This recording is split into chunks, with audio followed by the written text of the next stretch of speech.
Cet épisode commence avec Diemal qui se rend chez Gillette. Ce dernier, sûr de lui, déclare que tout est terminé et qu'ils sont sur le point de triompher. Intrigué, Diemal demande des précisions, et Gillette explique que le seul moyen de capturer Demir est de s'attaquer à ce qu'il a de plus cher, sa fille, Oiku. Il ajoute que ces hommes ont suivi le chauffeur de bus scolaire ce matin et qu'ils sont prêts à passer à l'action pour enlever la petite. Impressionné par ce plan machiavélique, Diemal, avec un sourire ironique, répond que Gillette n'a pas volé son surnom. Pendant ce temps, à l'orphelinat, Oiku est plongée dans un cauchemar. Elle rêve que son père, Demir, vient lui apporter un cadeau pour son anniversaire, mais leur moment de joie est brutalement interrompu par l'arrivée de la police. Les agents mettent des menottes à Demir et l'emmènent sous les yeux terrifiés de la petite. Elle se réveille en sursaut, en pleurs, en appelant le nom de son père. Ez, l'une des employées de l'orphelinat, vient à son secours et la rassure que ce n'était qu'un mauvais rêve. La petite, toujours bouleversée, se blottit dans les bras de la femme et lui confie qu'elle aimerait parler à son père. Ez, ému, l'aide à passer un appel. Au même moment, le téléphone de Demir sonne plusieurs fois, mais O'Hour insiste pour qu'il ne réponde pas, craignant une surveillance policière. Demir, inquiet que cela puisse être Oiku, finit par décrocher. À l'autre bout du fil, la voix tremblante de sa fille le rassure sur son état de santé. Elle lui parle de son cauchemar, avoue avoir eu très peur et supplie son père de rester à l'abri. Demir, touché, lui promet que tout ira bien et lui redonne le sourire.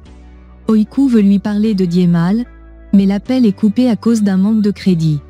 Frustré, Demir se demande ce que Diemal peut bien mijoter contre sa fille. O'Hour tente de calmer son ami et lui propose d'aller surveiller discrètement l'école d'Oiku pour s'assurer qu'elle est en sécurité. Le lendemain matin, Demir met en place un plan audacieux. Déguisé en agent d'entretien, il parvient à entrer dans l'orphelinat et retrouve sa fille. Oiku, heureuse mais inquiète, lui demande quand il viendra la sortir de cet endroit. Demir la couvre de câlins et lui assure que ce moment approche. Lorsqu'il lui demande si Diemal est venu la voir, elle répond que non, mais mentionne que Jandan lui a rendu visite. Elle lui révèle également que Jandan envisage de se marier avec Mura pour faciliter son adoption. Choqué par cette nouvelle, Demir embrasse tendrement sa fille, lui dit au revoir et quitte les lieux en emportant des sacs de poubelle pour parfaire son déguisement. Dehors, il observe les enfants qui montent dans le bus scolaire. Une étincelle de détermination brille dans ses yeux, il est temps de passer à l'action. Pendant ce temps, Diemal rend visite à Jandan pour discuter d'Oiku et de Demir, mais Jandan lui assure qu'elle n'a aucune nouvelle de ce dernier. Déçu, Diemal prend congé, ignorant que Demir l'observe depuis une cachette. Dès que Diemal part avec sa voiture, Demir se faufile discrètement dans son appartement et cache les pierres précieuses volées sous un canapé. Cependant, alors qu'il s'apprête à partir, Diemal revient chercher son téléphone oublié. Pris au piège, Demir se cache dans la penderie. Heureusement, Diemal repart sans remarquer sa présence. Demir, soulagé, quitte l'appartement sans se faire remarquer, même par Jandan. Mais une pensée le hante, la révélation d'Oiku sur les intentions de Jandan. Pris par l'urgence, il décide d'aller lui parler. Lorsqu'il la trouve, il la supplie de lui accorder quelques minutes.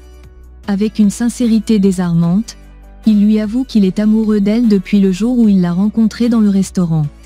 Les larmes aux yeux, il confesse qu'il est un voleur, mais que tout ce qu'il a fait, il l'a fait pour Oiku. Il lui explique aussi que Diemal a orchestré un piège pour les faire tomber. Jandan, bouleversé, lui demande pourquoi il est venu et ce qu'il attend d'elle. Demir lui répond qu'il ne peut pas abandonner sa fille et lui demande de ne pas se marier avec Mura pour l'adopter, car il compte bien récupérer Oiku lui-même. Après cette déclaration passionnée, il s'en va. À l'extérieur, Demir contacte O'Hour pour l'informer que les pierres précieuses ont été déposées chez Diemal. Peu après, O'Hour, lui aussi déguisé, se rend à l'école. En voyant Sevgi, l'enseignante d'Oiku, il ne peut s'empêcher de penser qu'elle lui a manqué. Se faisant passer pour tante Suzanne, O'Our engage une conversation avec Sevgi et lui propose de prendre un café pour parler d'Oiku. Oiku, qui joue le jeu à la perfection, l'accueille avec enthousiasme et l'embrasse sur le front. Pendant ce temps, Diemal retourne voir Gillette pour lui donner des nouvelles de sa progression.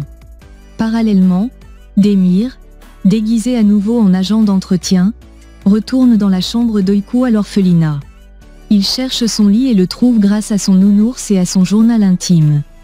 Empli d'émotion, il sent les vêtements de sa fille pour retrouver un peu de sa chaleur. Il ouvre ensuite son journal et lit les pensées de la petite. Il y découvre à quel point il manque à Oiku et apprend, horrifié, que Diemal l'a menacé lors du procès en lui ordonnant de choisir Arzu devant la cour sous peine de faire arrêter Demir. Cette révélation alimente encore plus sa rage et sa détermination à protéger sa fille. De son côté, Gillette continue d'ourdir son plan diabolique avec Diemal, prêt à tout pour atteindre son but. Alors que la tension monte, Demir, O'Our, et même Jandan se trouvent chacun à un tournant décisif de leur vie, où leurs choix détermineront non seulement leur avenir, mais aussi celui d'Oiku.